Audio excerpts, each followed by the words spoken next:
Hi പിള്ളേരെ, എന്തുണ്ട് വിശേഷം? രാവിലെ അമ്പലത്തിലൊക്കെ പോയിട്ട് വന്നപ്പോൾ നല്ല വിശപ്പ്. അങ്ങനെ നമ്മൾ ഉമ്മലാസത്തുള്ള തട്ടുകടയിൽ ബ്രേക്ക്ഫാസ്റ്റ് കഴിക്കാനായിട്ട് പോകും. ആദ്യം ചെല്ലുമ്പം തന്നെ ഇത് അവരുടെ ഡൈനിങ് ആണ്. ഇവിടെ ഒരുപാട് പേരുണ്ടായിരുന്നു. നമ്മൾ അകത്തൊരു റൂമിലാണ് ഇരുന്നത്. അവിടെ വാളിലായിട്ട് താണ്ട് ഇങ്ങനെ കുറേ ചിത്രങ്ങളും പിന്നെ കുറേ ഡയലോഗ്സ് ഒക്കെ എഴുതിയിട്ടുണ്ട് കേട്ടോ. നാട്ടിലെ ആ ആംബിയൻസ് ഒക്കെ കിട്ടുന്ന നമുക്കൊരു മനസ്സിലേക്ക് കടന്നു വരും. രുചിയുടെ നാടൻ ടച്ച്, നാടൻ രുചികളുമായി ഒരു മടക്കയാത്ര. നല്ലൊരു ആംബിയൻസ് ആയിരുന്നു കേട്ടോ ഇതിനകത്തിരിക്കുമ്പം തന്നെ.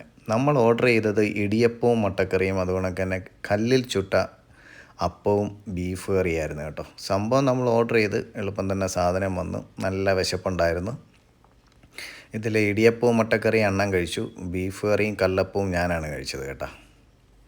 കുഴപ്പമില്ല, നല്ല ഫുഡായിരുന്നു. നിങ്ങൾക്കൊക്കെ പോയി ബ്രേക്ക്ഫാസ്റ്റ് കഴിക്കാവുന്നൊരു സ്ഥലം തന്നെയാണ് കേട്ടോ തട്ടുകട. നല്ലൊരു ആംബിയൻസ് ഉണ്ട്.